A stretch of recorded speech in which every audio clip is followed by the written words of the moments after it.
So let's talk about this week in psychology. As long as we're talking about food, let's talk about why we overindulge. Actually, we're going to go into more than just food, but food is the most common thing we all overindulge in. So we're going to start talking about food. So why do we overindulge? Why do you think? I think sometimes out of boredom. Or we're dehydrated reasons. A lot of the times too. Okay. Yeah, that's your physiological stasis. Okay. Could also be hunger. I guess hunger. Yeah. No. That could be. I think also we have biological predisposition. There are some people that, for whatever reason, they can resist things better than others, and they're not as craving as other people. We've also got the availability of resources, and we never think about this very much, but money and physical proximity to items that we engage in. If we have the money to buy it and we're close to it, like we keep it in our house, we're going to be more likely to overindulge. Also, situational variables we don't think about very much, which is what's in our environment. That may be like keeping it in your house, but it may also be whether there are other people around, whether the TV's on or not on. I mean, it could just be many variables, many types of things. We can talk about the food itself and go into it. Overindulging has many, many factors, and it can all add up to the behavior of overindulgence or having too much.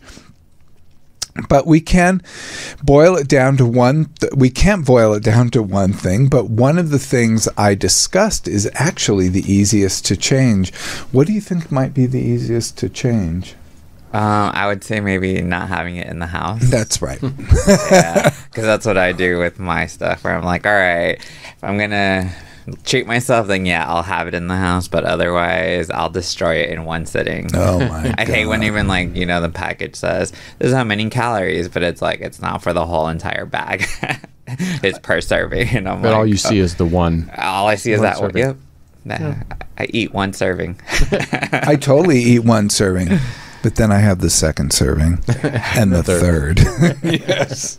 I literally have done that. So, yes, that is actually it. Is situational or environmental variables are the one thing that we can have the most control over.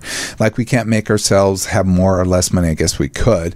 But, that's not a quick fix. And our biological and physiological predisposition also are not as easily maneuvered as situational variables. So our situation is the biggest thing. So Ghent University in Belgium, it's Ghent, decided to look at the effects of one situation on something called hedonic consumption. Hedonic or hedonism refers to pleasure. So it's any kind of pleasurable consumption. When we want to eat that chocolate cake. And this was published in the Journal of Personality and Social Psychology. I had a friend who said, "Oh, you don't need to always say the journals," but I thought I like saying them. It's a good one. She said, "Don't say the good." That's good. Anyway, the hedonic consumption, let's talk about it. It's a weird term, but it's when we basically engage in things for pleasure, buying and using products and experiences because they make us feel good, not because necessarily we need them. So when we're having, when I'm eating licorice at home or having Lucky Charms, that is probably not something that's very healthy, not something I need, but it is something I do because it's so pleasurable. Researchers wanted to look at all things, but one common area is food, so they started by looking at food. They conducted an experiment involving 122 participants, mostly female, mostly college-aged, 18 to 24, who reported how much they enjoyed their lunch before eating it. So I love this. They go, ladies, mostly. There was like 75%. They go, everyone sit down, we're going to feed you, you're going to have lunch. How much do you think you're going to enjoy your lunch? And then they all rated it. And then they divided them into three conditions, and they had 1/3 of the people have no distraction during lunch. They just ate lunch. They just sat there and ate it. Number 2 condition is moderate distraction, which is watching a video while eating lunch.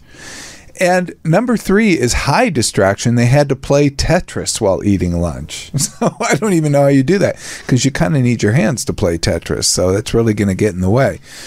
But I'm a big video watcher, I enjoy that.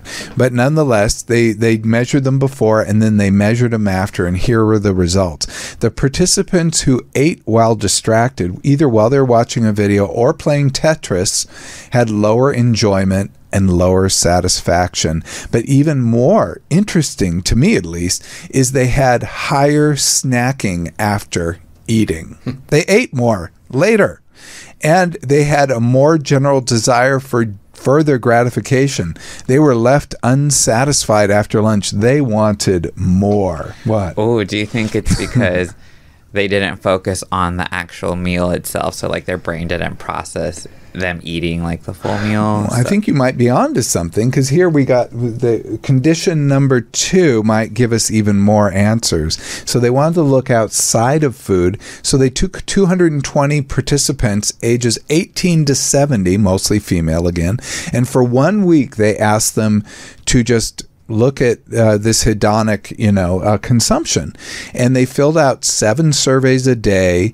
They did it regarding the pleasure-oriented activities they were engaged in, whether it's food or something else, whether they were distracted during that pleasure-oriented activity, and how satisfied they were. So the results, as with the food experiment, the people who were distracted during consumption were less likely to enjoy they'd enjoyed whatever product or whatever activity they were doing less than they had hoped. They felt less satisfied, and they experienced an elevated need for further gratification. Wow. Makes you want to just focus on that one thing you're doing. It makes you want to focus. I mean, it made me think maybe people shouldn't watch porn when they're having sex. Yeah, that too. Okay. Well, or something like that. But I want to enjoy my meal now. I'm like, wow, okay, I'm not going to watch anything. I'm going to eat and then watch something. But it's so interesting, because I am so guilty of this. When I was a kid, I thought the ultimate luxury were the kids who got to take a TV tray into the living room and eat dinner while watching TV. That was the ultimate luxury. That was like when your parents would go out and they left you with a babysitter and you got to eat in the living room watching TV. It was like the biggest treat in the entire world. So, I love to eat in bed, as bad as that sounds. Oh. Yeah. I don't know if that counts as a distraction or not. No, it depends on what else is going on. If you're by yourself, it's not a distraction. So overconsumption was once primarily thought of a lack of self-control. And we hear this all the time. Oh, they don't have self-control. They don't have self-control. I never really bought that, because it just seemed too overly simplistic. But these experiments demonstrate that the simple human desire to reach a certain level of enjoyment from any activity. We all just want to feel a certain satisfaction when we do something. And when we don't reach that satisfaction, we're left wanting more. And when distraction gets in the way, we compensate by consuming more. So it really does come down to what you said, Brian, just becoming a little more focused on something. Might really help. I'm going to start enjoying things more. There you go. Well, a completely separate study gives us a clue to how to make things work for us. And I paired these up because this study, which was also out this week, in some ways had nothing to do with what I just talked about. In some ways had everything to do, and you'll have to follow me on this. Southern Methodist University, which I think you might know this, SMU in Dallas area, researchers were concerned about the rates of depression on university campuses and looked for a way to improve treatment. This was published in Behavior Research and Therapy. Now I'm going to be very self-conscious about saying the journal names, but I do think it's very interesting. These are really It's impressive.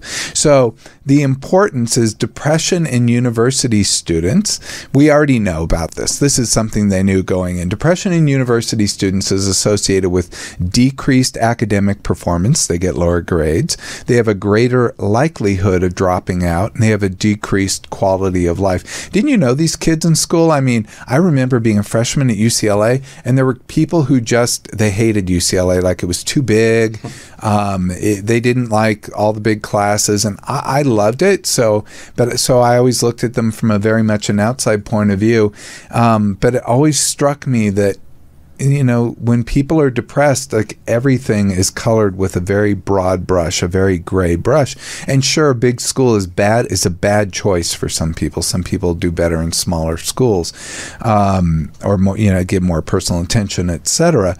But anyway, I think I would actively watch as people I knew and really liked would drop out of school, and I always wondered what happened to those people. So this is kind of a nice little study. They're looking for what's an efficient way we can help treat depression in a college-age population. So they used a treatment which we often use to treat moderate to mild depression called behavioral activation. Just so you guys know, behavioral activation in its sort of purest form is doing activities that bring you pleasure, like we were talking about, but not just pleasure, things that make you feel good. It could be pleasurable activities, value-based social activities. It could be mastery, where you actually, you don't really necessarily get pleasure from it, but you're good at it and it feels good. Like when maybe you perfect that swing on a golf course. It's deliberately practicing certain behaviors that can activate a positive emotional state. And you look at activating 3 areas. I just said them. Social, pleasure, mastery.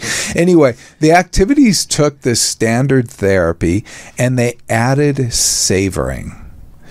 This is something I've talked to a lot of people about. Savoring is when you spend a little extra time on something. So it's not just doing the thing, it's actually focusing on the thing and feeling the good feelings from the thing. So whether it's eating, like eating now I'm thinking about that tortilla chip. It'd be like eating something delicious, macaroni and cheese with no spice, and really enjoying it.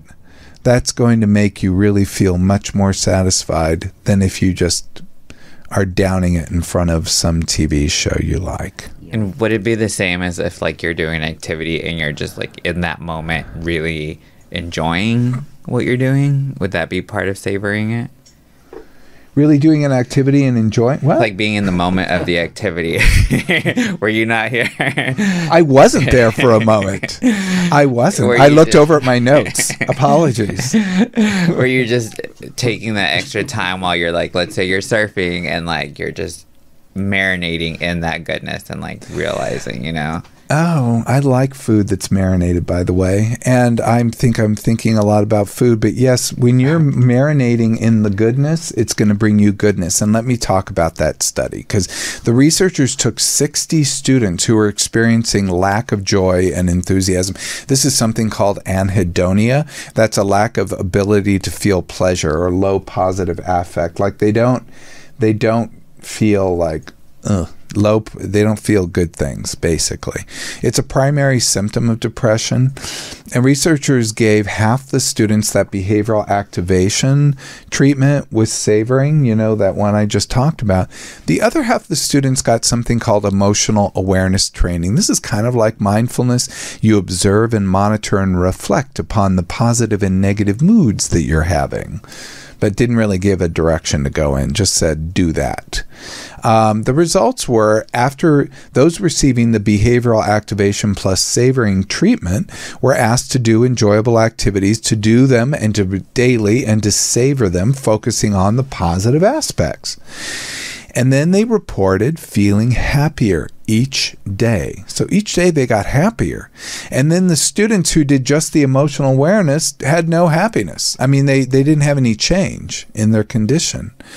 And so they were actually able to demonstrate that behavioral activation, a treatment we already know can be bolstered, not by just because the treatment's superior, but because actually really focusing on the good things is what made it better.